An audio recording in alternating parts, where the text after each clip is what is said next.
My name is Conor. I'm so excited to be here. I identify as queer. I used to be gay. Now I am queer to seem younger. My dad is very inspirational to me because he grew up like very poor and then he worked his way out of poverty by marrying my mother. So when I was a kid, he was a stay-at-home dad, and my mom was a lawyer for big pharmaceutical companies. So if I did bad at school, teachers would be like, I'm gonna call your mom. And I think, unless you're like suing Pfizer, she's like not gonna talk to you. I have two brothers, and both of them are gay. If you're like, that's because your dad didn't work, I agree with you. People sometimes hear that and they're like, oh my God, 3 gay kids, 1 family. Did you like make that up for your joke? No, God made that up for the joke. People also sometimes kind of say like, of the 3 of you, which one is like the gayest? And I do think it's rude to ask questions you know the answer to. I am the gayest because my older brother is a lawyer and my younger brother is kind.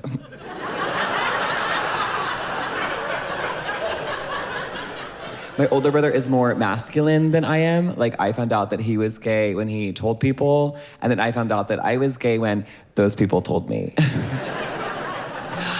I don't think that I handled his coming out very good, because like when he came out, my first thought was, if we're all gay, who's gonna carry on our sweet father's bloodline?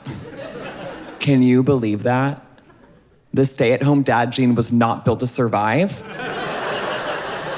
Evolution. When I was a kid though, like I never knew that I was like different or weird. Like nobody told me that because like my dad was too nice and my mom was traveling. I never knew I was weird until in kindergarten when one day the teacher called me a metrosexual. Yeah, because I was the only kid to sign up for photo retake day.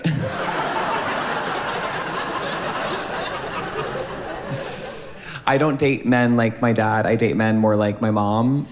Really busy and like a little mad at me. The last guy that I dated we never agreed on labels. He wanted to call me his partner. No, I wanted him to call me his Blue Cross Blue Shield dependent.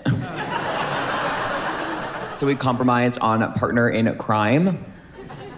The crime was insurance fraud. We were very like sexually compatible because like he was a bottom and I'm a liar. I went on a date with this man and I thought that he was a top, and I thought that because he was like 6 feet tall and not funny at all. That's not a gay joke, straight girls. I think that does translate to your culture. Like you're at a straight bar at Applebee's, you see a guy, he's tall, no one's laughing. You're gonna spend the night learning about crypto. I don't know, I feel like when you're straight, like one way that your lives are easier is like your role in sex is very clear. Whereas when you're a gay guy, just to figure out your role in sex, it's like you've been signed up for this JP Morgan rotational program where you're like, should I be a top? Should I be a bottom? Should I go back to school? Okay, so historically in gay guy world, there were just like tops and bottoms, but now there's this new thing called a side.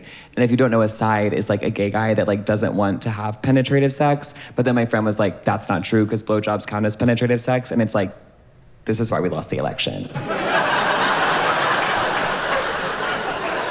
Because gay guys, we are screaming about blowjobs instead of uniting over what we have in common, which is that like none of us can read.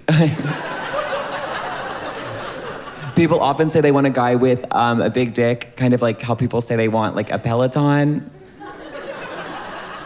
Do you? Because then it like shows up at your studio apartment. You take one look at it and you're just like, where's this gonna go?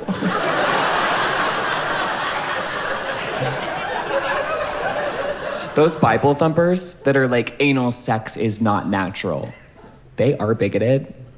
They're not like crazy. I was raised Catholic, but also liberal. So my dad like forced me to get my first Holy Communion, but then my present for getting it was tickets to Mamma Mia on tour.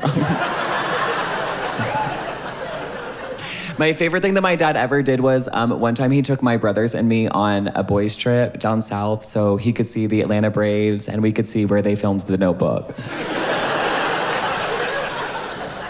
Okay, night one, we are in South Carolina during a literal hurricane, which was like really bad because if anything happened to all four of us, my mother would be so inconvenienced.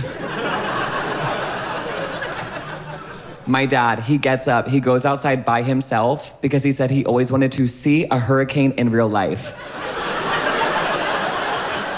You know you are a straight man when you need to go stand in a storm just to feel threatened. I reminded him of this and he's like, Conor, you're being dramatic. That was not that big of a deal because that hurricane was a category 1. And it's like, yeah, like it also wasn't like that big of a deal because you weren't the breadwinner.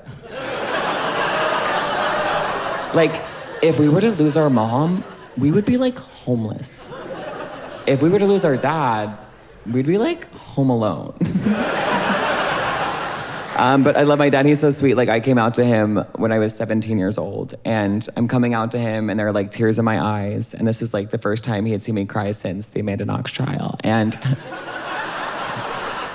I come out to him, I say, I'm gay or whatever. My exact words were, I'm bisexual, whatever. And he says to me, he's like, Conor, make me one promise. And I was like, anything, bish.